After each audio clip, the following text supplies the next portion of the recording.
Hi, everyone. My name is Macy. I am a licensed marriage and family therapist at the Reproductive Science Center. And today we are going to talk about fertility-related stress during the holidays.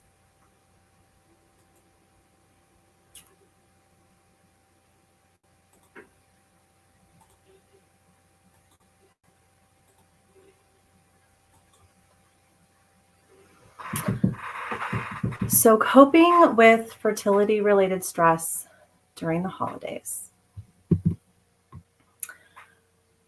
As I mentioned, I'm a licensed marriage and family therapist, and I work at the Reproductive Science Center. But I do specialize in perinatal and reproductive mental health, more specifically stress resulting from infertility and pregnancy loss. I work in the third-party program at the Reproductive Science Center, assisting patients as they explore options for third-party family building, whether that be gamete donation, embryo donation, or surrogacy. I also have a private therapy practice in the San Francisco Bay Area where I use EMDR, which is a type of trauma-informed therapy that helps patients to manage and decrease stress, process grief, and heal from trauma. Our agenda today, we are going to talk about stress, recognizing stress, resilience, emotional resilience, self-care and compassion, boundaries and relationships, and all in the lens of preparing for the holidays. Fertility-related stress can whittle away at one's mental and physical health, financial resources, relationships, and/or faith, just to name a few things. This stress can further be compounded by holidays, anniversaries, birthdays, or events like a baby shower invite. These life events that previously would have been joyous can turn daunting, solemn reminders of time passing by and the longing for a child. Today, we're going to gain awareness around emotional resiliency and learn ways to strengthen coping resources and manage stress during the holiday season. The impact of fertility-related stress on our mental health. I thought it was important to talk about the impact on our mental health, recognizing our emotions, and when we might be going beyond our normal adaptive abilities to cope, and then move into how our environment and including the holidays really can magnify and compound that stress. So acknowledging your feelings and gaining an understanding about your own emotional processes can be empowering. How stress impacts our emotional processing. So most patients successfully care for their mental health during fertility treatment. It can be helpful to know that struggling to conceive can become a life crisis, compounding and adding to stress over time. That which previously had helped you cope may no longer work as well as it used to. Compounding stress and anxiety can make it difficult to process emotions adaptively as they normally would. Undigested emotions can split off unintegrated, causing an emotional wound that can lead to maladaptive, which is not helpful, beliefs or thoughts, behaviors such as self-blame, low self-worth or esteem, agitation, irritability, crying spells, avoidance, isolation, numbness, depression, relationship conflict. It can also make it harder to process grief by complicating grief symptoms.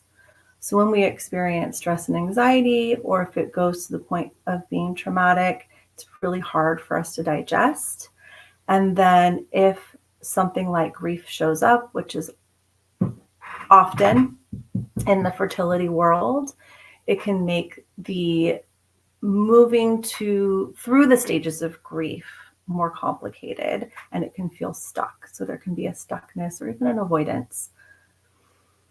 Some patients describe feeling as if their joy has been stolen or shattered, or they might be coming apart at the seams. And if you notice that your quality of life or functioning is diminished, these are signs that you might be going or be beyond your window of tolerance. The window of tolerance is an internal gauge that communicates to us our level of emotional comfort and perceived safety. When we are calm and alert, we're thinking clearly and rationally, which is in our frontal lobe, that part of our brain. When we are beyond our window of tolerance, we are outside of our ability to cope effectively and in a state of distress. This can cause extreme anxiety or easily trigger our fight, flight, or freeze responses, which are in our amygdala. And it can take about a solid 20 to 30 minutes or longer to go from our amygdala back to our frontal lobe.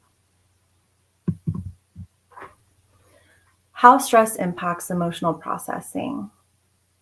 For fertility patients, what might usually be a safe enough environment in terms of just life, living, your home, can itself become an added source of stress.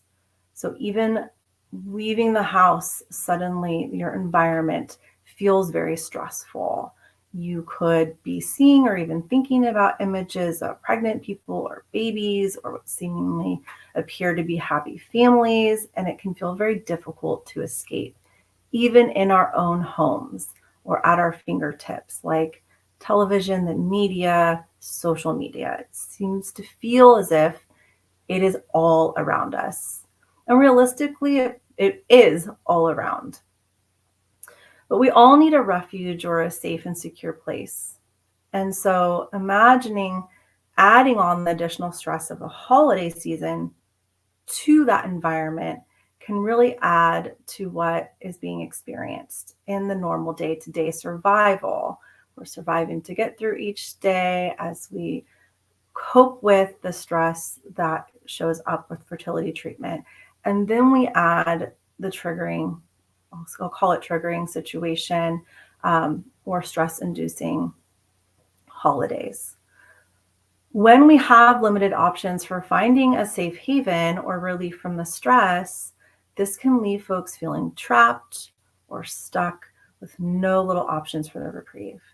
Holidays and other celebratory events, or even the thought thereof, can become immensely triggering. This can cause folks to isolate or avoid social events, loved ones, as a self-protective mechanism. Further conflict can arise within the self or loved ones, or at work, or within our community, or even within our faith or our belief systems. If you find yourself beyond your window of tolerance, this is your mind and body communicating to you that you can use additional help with coping. Could be from a professional like a therapist or a support group or a spiritual leader or even a trusted confidant. Building emotional resilience. So these are strategies that I utilize with my clients in my therapy practice for recognizing and noticing what's happening in our emotions. There is an internal process emotionally in our brains, cognitively, and also in our bodies, our nervous system, all sources of communication as to what is going on for us and how we are feeling. It can even result in a numbness feeling as well. That is also a feeling. And practicing mindfulness, or what I call the art of just noticing, doesn't mean you need to practice meditation. I had someone recently come to me and say, well, I'm not just trying to have you tell me to meditate. And that is not at all what I am telling folks to do. It's just pausing and noticing, What is happening for you? Trying your best to do that in a way that is non-judgmental. When you are observing these emotions, often a lot of folks that I work with are very hard on themselves, if not type A or have a perfectionistic tendency or part of themselves. So notice if you do have a judgmental part that comes in and is even giving you a difficult time with the noticing. Allow those thoughts and feelings and emotions and bodily sensations to be there. They're there for a reason to communicate something to you. And often we have our first response is really to push them away or to avoid them. I don't want them here. They're making things worse for me. And what often folks notice is over time, as we push them away, then they tend to start seeping out.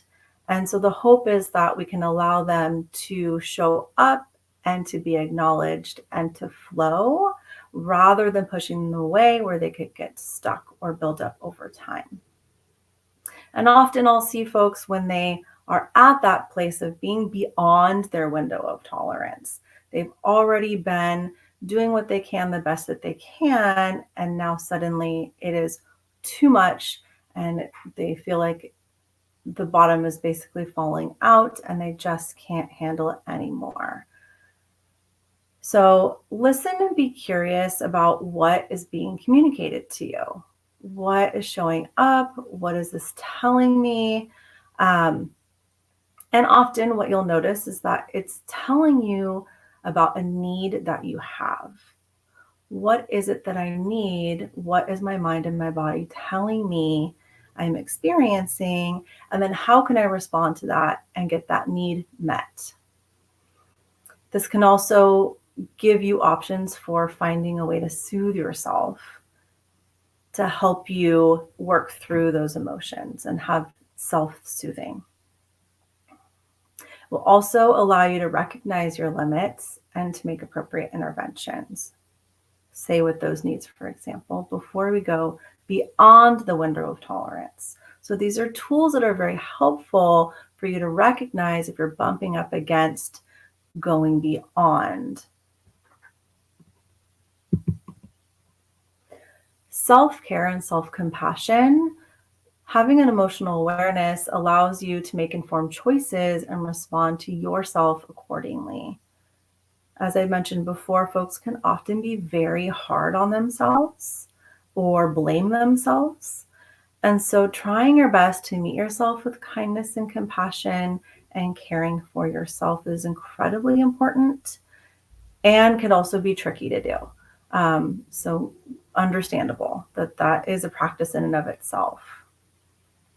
But what I have found is that when we are doing these things for ourselves, then it does allow for the stronger resources to come from the inside out, for it to strengthen the resources that are likely already inside of you that might feel either lost or quiet.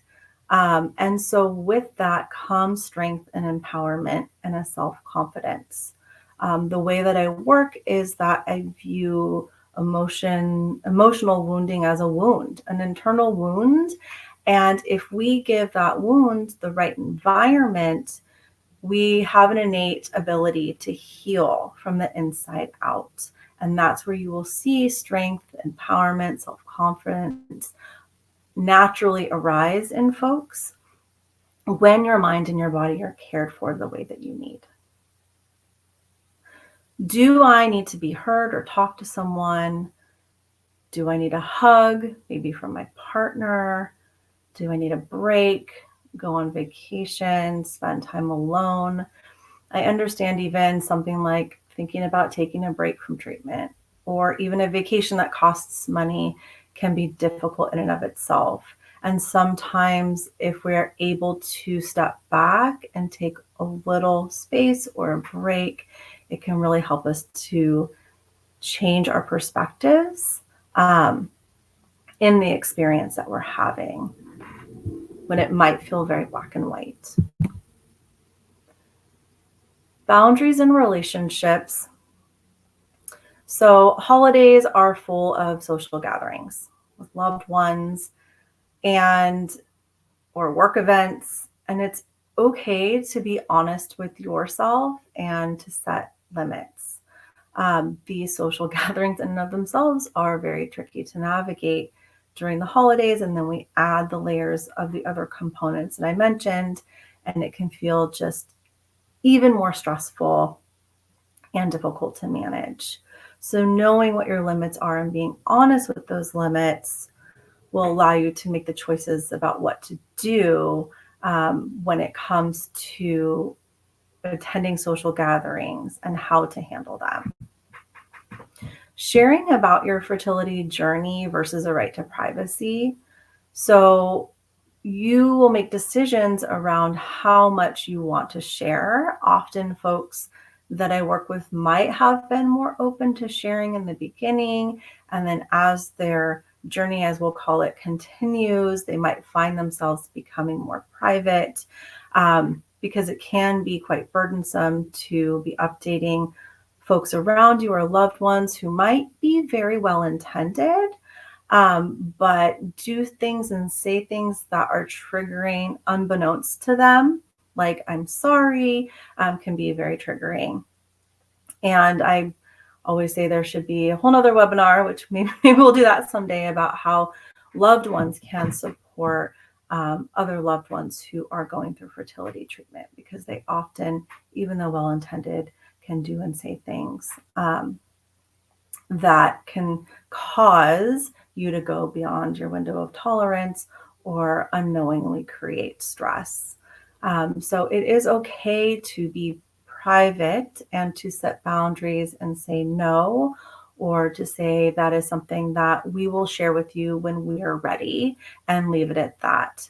A tip that is often very helpful is to try to take a more medical or factual standpoint that helps for folks not to go so deep into the emotional side to things, that this is what we're going through right now, and we'll let you know when we are ready to share. Finding a safe haven or a safe space, if you do decide to go somewhere, like incorporating breaks, stepping outside, going to the bathroom, going to your car. Plan ahead to give yourself an out. Maybe it's leaving early, or find a trusted confidant to talk to. Having someone you can go to who you can check in with, or if your partner is with you, or a friend or other loved one that you're close with, having like a hand squeeze that you do, or eye contact, or something to symbolize to them, hey, I need a break. I need to step out for a minute so that I can get my brain, what I call getting your brain back online. When you're getting to be beyond that window of tolerance and you're in this more stressful, anxiety-provoking state that's in the amygdala, that we can give yourself some space and time to get back into that rational mind. Often we're going through this with a partner, and that can be stressful in and of itself. Folks cope differently, and checking in with each other about what each of you might need. How are you going to navigate this? And how are you going to help meet each other's needs the best that you can? And sometimes that just means taking care of your own needs. Sometimes that means turning to them and telling them, communicating maybe more exactly what it is that you need, because they might also be in this state of stress or beyond their window of tolerance. And it can look very different. Someone might be avoidant and someone might be very emotional. And so how are you going to help navigate that with each other? Preparations for the holiday season. The sooner you can start preparing, the better. When we can start thinking about these different situations or triggers we might find ourselves in when we're not in that state of stress or in a lesser state of stress, it will help us to be in that rational mind so that we were able to make plans and talk through what it is we might need, what might we do, who might we turn to if we do find ourselves getting into that state where we are beyond that window of tolerance, or noticing that we could use a break or could step away for a moment to help us find that space. Knowing what your potential triggers are and devise a plan. So noticing what particular things or people might be triggering for you. Was there recently an announcement of a pregnancy in a friend and they invite you over? Could there be an ultrasound picture on their fridge? Things that folks might not realize and go, or even their friend tells them, well, I'll be very supportive, which is great. And then they go over and they didn't realize there was a photograph of something behind them that has then triggered you. So how are you, and noticing triggers is also when you're aware of those emotions and we can pause and go, oh, wow, okay, I notice this is really taking me into this state of these emotions. Then what can I do to help me manage that? So once we know what those are, or as we might even not know what all of them are until later we look back and go, oh, that's what that was. It does help us to devise a plan, to feel like we have a sense of control in an environment that we can't control. We can't control other people, and we can't always control our environment, but we can make choices. And that's the control that we have, making choices with what to do when you are in that space. Gathering your support system and educating them as to how to best support you. It's not necessarily your job to have to educate others about what you are going through, but it can be very helpful as a tool that I mentioned earlier to let them know, here's how you can best support me. Whether that's just being quiet, being there. Most folks just need to be there, just to be present. I don't even need you to say anything. Just be with me, sit with me, stand by me, to have your experience witnessed. To be heard and to be seen is incredibly important. And that might not even mean words. Arm yourself with robust resources for coping and managing stress. What is it that you do to help manage your stress? Are those things working for you? If they are not, are there other things you can do to add on to help you with coping and managing that stress? Practicing a script for nosy or triggering questions. If you know what you would say to certain questions, or even practice ahead of time, how might you respond? Even just that practice of doing that helps folks feel that's like half the work sometimes, of knowing I have something I can utilize if I find myself feeling like I'm backed into a corner, or I'm in a vulnerable place. Or there's a specific aunt who I know is just not going to leave it alone or say triggering things, even if I ask them not to. And then even thinking about how that feels for you to try to set a boundary with someone. Some folks don't feel comfortable doing that.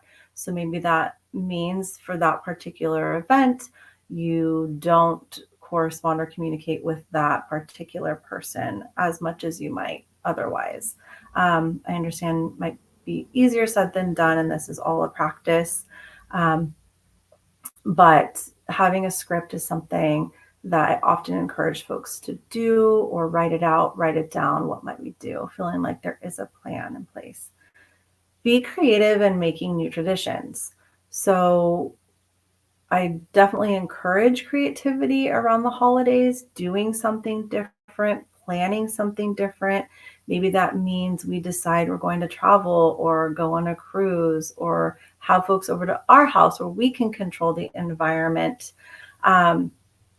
And so this could be an opportunity to do something new and different, and explore what that might look like for you. I also understand too that sometimes it can feel, I want to say, othering in a way where you're feeling like, well, why am I always the one having to make these adjustments? And that in and of itself can be a trigger too. But we can also reframe that as an opportunity to do something for yourself that's caring for yourself, that, rather than black and white thinking like, oh, why do I always have to be the one to do this? That I'm taking, or this is going to be like this forever. It can be, okay, for right now, this is what I need, and doesn't mean that this will be forever. Seeking additional support, for example, with a professional who can help you work through or devise a plan, even learn self-soothing techniques, how to help bring your nervous system back into that, we'll say, the window of tolerance, to help soothe yourself when we are in an activated state, or to help process through what might be stuck, so that we can move through our emotions or flow a little bit better, or even move through stages of grief that often show up. Minimize isolation by joining a support group.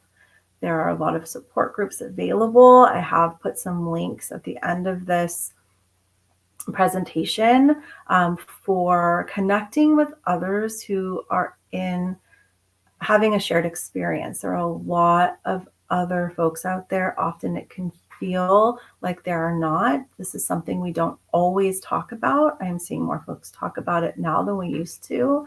But just to know that there are others you can connect with who are having a shared experience can also help minimize the isolation that often folks might feel, or the avoidance tendencies that often can show up, to give you someone else to connect with. It's important that we have connections, but also taking time to ourselves can be okay too. It's just, if we find ourselves doing it all the time, or it's impacting our quality of life or our functioning, now we are anxious anytime we leave the house, that is saying that now you might be beyond your ability to cope, and possibly it could be even a sign of depression. And so I would encourage intervention if that's happening to someone. They're finding themselves in that place. Celebrating the wins and successes. What worked for you?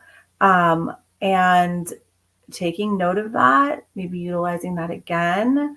All of this is, for better or for worse, an opportunity to learn about yourself and your needs and to grow. Maybe it's a forced growth, but there is resiliency and strength that is being created, even in the hardest of times. And so noticing those wins and successes, and it's okay to have both positive feelings and difficult feelings at the same time.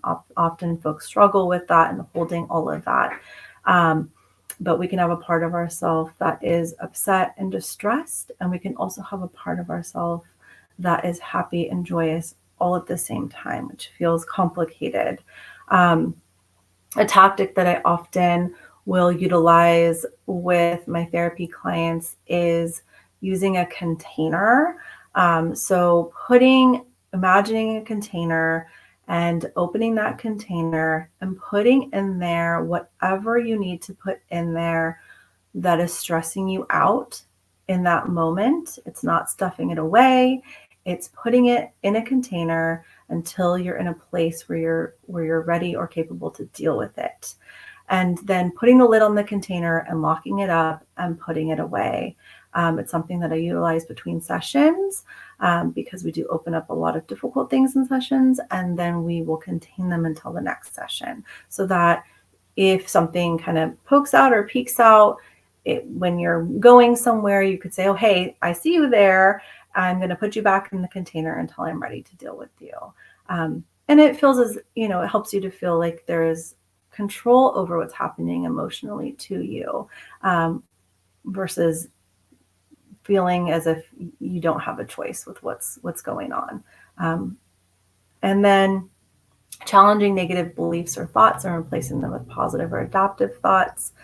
Noticing when negative beliefs or thoughts might show up. Often they can come in and go round and round and round and round, and challenging those. What is the evidence that this is in fact true? And often, sometimes it feels like it's true when we are in the state of a negative belief. But what that means is that it's maladaptive. It is not helping you. It is not helpful for this negativity to be showing up over and over and over. And we can, in fact, replace that with positive thoughts.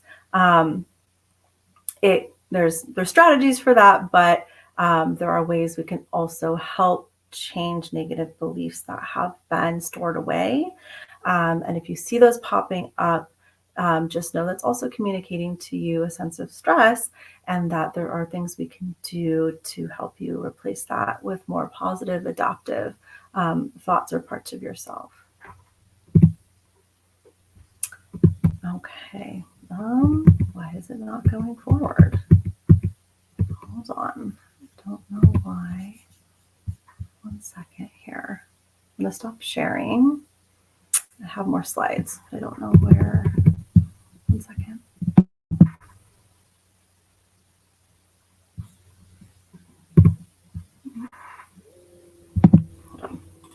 Oh, there they are. I don't know if you can see this, but these are some resources that I put together about where you can find additional support. Resolve is an infertility organization that works with emotional support and has support groups. They also have a lot of educational materials.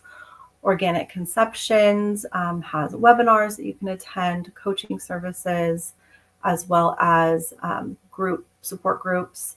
The Bay Area has the hand support. It is peer-led. Also has, I believe they have some virtual, but a lot of folks really like, there's an in-person component. And then virtual support groups, RTZ Hope has a range of great support groups as well. Reproductive Science Center, where I'm located, it's an infertility clinic. I referenced Dan Siegel's book, The Developing Mind, in regards to the window of tolerance. EMDR International Association and Touchstone. Touchstone is a perinatal related association and EMDR is a type of therapy that I do, and you can look for therapists there that specialize in the Touchstone will have therapists that specialize in using EMDR and working with perinatal or infertility related stress. And then my references as well at the bottom here in terms of websites. So, hey Macy. Yeah. Can you try sharing your screen one more time? Oh, I'm sorry. I got out of the share and then, hold on. I don't know what I did. 1 second. I'm going to end the show. I'm going to pull you back up 1 sec here. It wouldn't let me go forward. I'm going to go back to sharing my screen. And here we go. And then I'm going to go back into my slide. And okay, I'm going to go with my current slide. Okay, let me see if that will take me back. Yes. Okay, here's the resources that I mentioned. And I believe we will be sending a link with these available with this particular talk and these resources. And then the summary is that holidays and celebratory events are notoriously stressful. But increasing your awareness about your emotions so you can respond accordingly and get your needs met can be empowering. Prepare in advance with ways to support yourself during this time. Incorporate breaks, set healthy boundaries, find a safe place or a trusted person, and practice caring for your needs. Arming yourself with these resources before you brave the holiday season will give you the tools you need to get through. And then celebrate your success, your strength, and your resiliency. This is no small feat. Okay, I'm going to stop sharing. We're going to go to questions.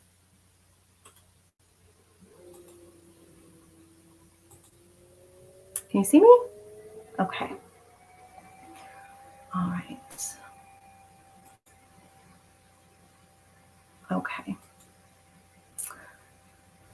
So here is the first question. Especially during social gatherings, I find the pressure to cope with things like alcohol or desserts, which typically isn't the best during treatment. Any suggestions for issues like this? What we consume and what we're doing to our bodies and ourselves during fertility treatment is one of the biggest, we'll call trigger points for most folks that I work with. And often it's like, it must have been that bite of chocolate that I had 2 months ago. Like our minds will want to make an association and attach to something, especially with the cause and effect. And usually that also means we tend to internalize and blame ourselves. And then when we add all these very strict and stringent rules around our fertility treatment, like don't drink, don't have caffeine, eat a special diet, do a special workout, and things that we might generally use to cope, but now we can't utilize those things, it's so incredibly stressful and often become things that we can even kind of obsess over. And so if we are used to, which a lot of us are, utilizing things like sweets or alcohol to help us cope, it can feel even more difficult when we get to that event. And othering, like, oh, I'm the one not drinking here yet again. And so what I would encourage is talk with your physician about what you might be able to do. Maybe it's very minimal. Maybe you do a little bit of alcohol and you mix it with the seltzer. Allow yourself a little bit of a dessert to still be able to participate and enjoy in the holiday itself. Or is there something you can do to replace that? What's in your hand, but still allow yourself a little bit of what it is that you like to indulge in. It can feel incredibly tricky. I understand that. And maybe even practicing ahead of time, a couple of days before, you've been practicing for probably quite some time, months even, but seeing what that feels like and allow yourself a little bit. That's what I would recommend. But if you're noticing, then you start kind of fixating or obsessing over, oh, I had that bite of cake, and now this could lead to a failed cycle or something like that. That might be unrealistic thinking, or what we call like maladaptive thinking. Irrational thoughts are then showing up, attaching to that. And so I would also encourage folks to be curious about what those thoughts are doing when we're attaching it to these stringent, let's say, diets, for example, because that's really not helping us. But I also understand at the same time we have a lot of strict rules, but also it can feel like it's taking the fun out of parts of life that we really want to enjoy. So is there a way that, even if we go to the mindful component and you have, the bite of cake, but you slow down and really allow yourself to enjoy every single second you're eating that bite, you still get the satisfaction of that without a flood of too much sugar that could impact what's happening with your fertility treatment. And so, often, especially with sweets and desserts, it's a really tough one. And you want to feel like you are able to participate, and that's important. So, being very mindful with what it is that we are doing, and check with your physician. Is it okay if I even just take that slice and have that bite, or, take a very, very small slice. I would imagine that there is a practice of balance that is incredibly important, because what can often show up is feeling like a complete deficit of an all or nothing. I don't get any of the fun stuff anymore. And I've been doing this for months or sometimes even years. And that's also when I talk about, like, is this something we can maybe take a break for a couple of weeks or a month to allow us, or a couple of months to be able to enjoy these parts of life. But again, I understand that's a trigger in and of itself too, of taking a break. So I hope that was helpful. And, even the practice of saying no to something like that, and what does that feel like, noticing what's coming up for you. And it could even be, I don't know why this showed up for me, but I was just thinking about rage. Like, I would feel really rageful if I didn't get to have that bite of cake, and how unfair that I didn't get to participate in that, because I really like cake. And so that's really also going to tell you where you're at emotionally in this. I might have so much frustration around having to do this, and noticing that for you. And that's something, then it's also communicating an opportunity to help you process what's showing up emotionally. Like, wow, like, I was really mad that I didn't get to have that cake, or I was feeling really depressed that I wasn't able to participate in having that toast or that glass of wine. And so, also noticing what's showing up for you in that too. And all justifiable emotions in that particular experience.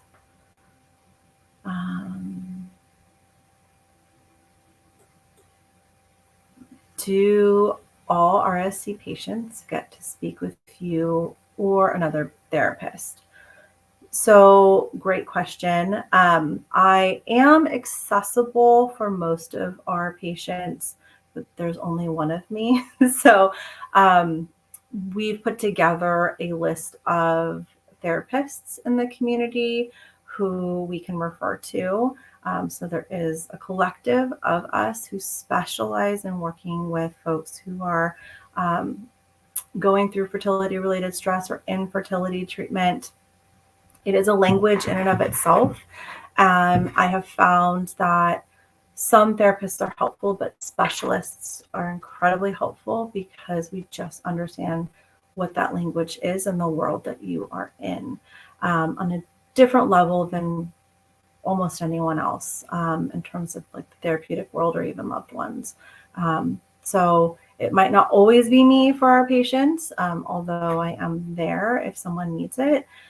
But we do have folks that we can refer to. There's a robust community and support groups, like I mentioned too. Are there any other questions that anyone might have? And I'm available even beyond today, as a support resource for folks too. We'll give it another minute or two. I know we're almost at time, but anything else?